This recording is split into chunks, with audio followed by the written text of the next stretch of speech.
Hey everybody, Miss P here.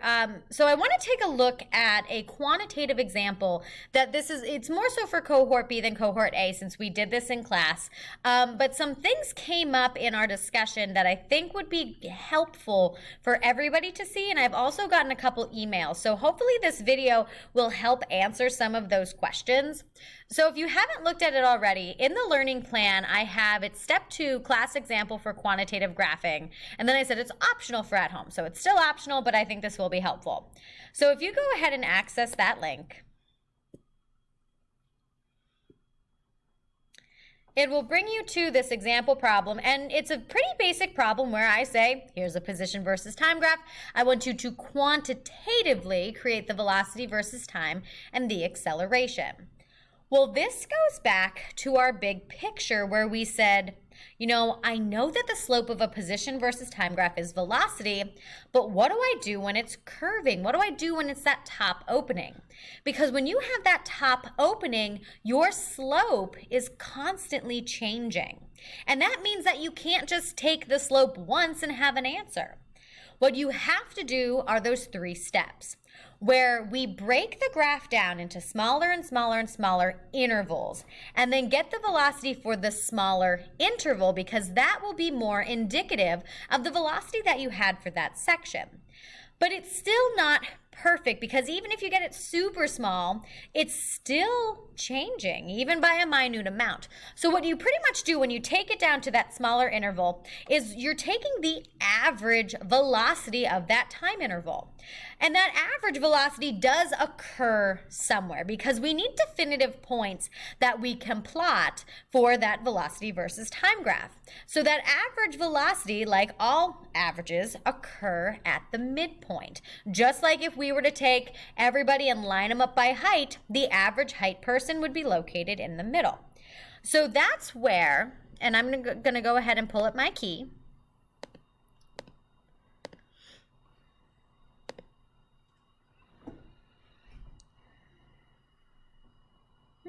That's where step 3 is going to come in.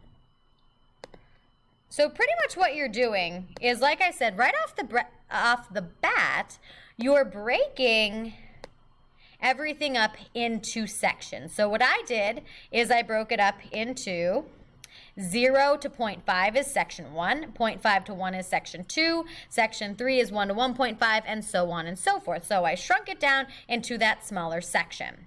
Now, I can take the velocity for each one of those sections, which is what I say here, which again is just taking the slope. So the mathematical computations that you need to do for this portion of the unit are exactly the same that you've pretty much have done since you did y equals mx plus b. So the slope of section 1 I got was 6, then I got 14, 24, 36, and 44. Now, your numbers may differ a little bit from mine. As you can tell, it's a little bit difficult to really tell where, 0.5 is at. So you're kind of just estimating like around about where these values are. But if we were to put our velocity versus time graph into Google Sheets, even though we've kind of estimated to the best of our ability, we're probably going to get an R squared of 98 or above. So it's nothing to be too concerned about. So you take the slope of each one of those sections because now we have, like I said, a little bit better of an idea of what was the velocity in 1 versus 6. Because you can even see there's a clear difference between that first velocity and the last velocity that I took. The numbers are getting bigger, which follows, what we would think would be happening qualitatively. Now, what you would make next is an XY coordinate-like data set, where on the left-hand side, you would say midpoint time. And that's where, when we look at these, the midpoint time, which is where that average is occurring between 0 and 0.5, is 0.25, 0.75, 1.25, 1.75, and so on and so forth. So those are the XY coordinates you're plotting. Midpoint time versus average velocity. And when you get those XY coordinates, you're able to plot all of those points. So you shouldn't be making just horizontal lines or linear lines. You should just be plotting points when you're making this velocity versus time graph. And we can kind of clearly see that we have a linear line that forms. So everything works out. So the only thing that you should have on top of this is just like the data set that created this velocity versus time. Again, showing midpoint time versus velocity. And then in order to get the acceleration is just the slope of the velocity versus time graph. So theoretically, you could pick any of these points and get roughly the same answer. So I just picked the first and last point because that gives me kind of like the best average because it's looking over the whole time interval. And you get about 19 meters per second. So as long as you're around there, you're good. And 19 meters per second squared. And that's for the entire 3 seconds. So really, all you had to do for this whole problem was just take the slope over and over and over again. The only new thing is the fact that you have to break it up into sections and then recognize that your instantaneous velocity, which is the average velocity plotted at the midpoint time, is now what you're looking at. So that's where we get those time components.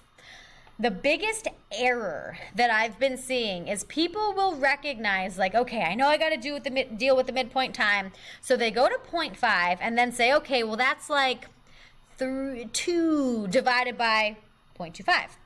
But that's not correct. Velocity is a change in position. So even here, you can't just do 10 divided by 1 and say, oh, that's the velocity, because that's not accurate. You pretty much did a singular position divided by time, but again, velocity is a change in position. So if you didn't do a y2 minus y1 over x2 minus x1, then you calculated it incorrectly and you will need to go back. And you will do that over and over and over again. So the math isn't too hard, but it is a little bit to remember. I hope that helps with the quantitative. Let me know if you have any questions. Bye.